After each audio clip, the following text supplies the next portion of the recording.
की left arm spinner यायचा, पण ते माहिती असलं पाहिजे आपल्याला की का होतं आहे असं, की लेफ्ट आर्म स्पिनरच्या विरुद्ध ह्या इनिंग्स फेजमध्ये किती स्ट्राईक रेट असते, त्याची काय होतं, स्कोअर किती होतो, हे सगळं आता आपल्याला माहिती आहे. त्याची तयारी करायलाच लागते. त्या ह्याने थोडं कठीण झालं. आता कठीण म्हणण्यापेक्षा अभ्यास जास्त करायला लागतो. सर, आम्ही घरी मॅच बघत असतो त्यावेळेला अनेकदा असं होतं की चेंडू हवेत जातो आणि आम्ही असे फिंगर क्रॉस करतो की आता हा 6 असेल किंवा माझ्यासारखं मराठी बोललात तुम्ही, फिंगर्स क्रॉस वगैरे असं.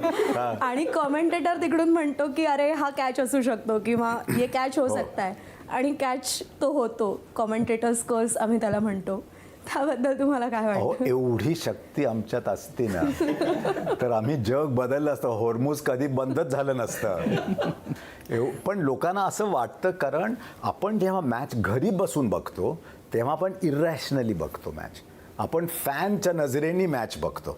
मला एकदा एका खूप फेमस फुटबॉल कॉमेंटेटरनी सांगितलं होतं. तो कधी फुटबॉल खेळला नव्हता, मी कधी क्रिकेट त्या लेवलवर खेळलो नव्हतो. आमची मस्त आमच्या गप्पा रंगल्या. पीटर ड्रुरी म्हणून एक फुटबॉल कॉमेंटेटर आहे. तो म्हणाला, we must always be aware that we have to be a rational voice to an irrational audience.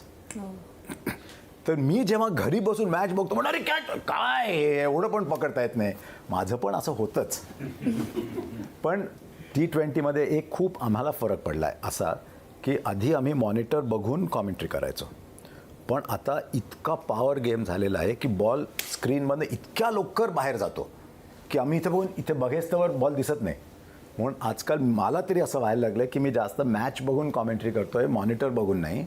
आणि तुम्ही घरी जे बघता, ज्यांच्याकडे मोठे टी व्ही असतात आणि आजकाल डिजिटलमध्ये घरी बसून इतकं शार्प दिसतं, तुम्हाला जे घरी दिसतं ते आम्हाला कॉमेंट्री बॉक्समध्ये तितकं क्लिअर दिसत नाही.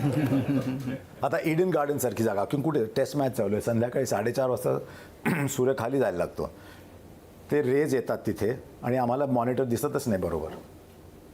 तरी करायला लागतं. सांगता येत नाही ना लोकांना की अरे ॲक्च्युली ना मला दिसलंच नाही.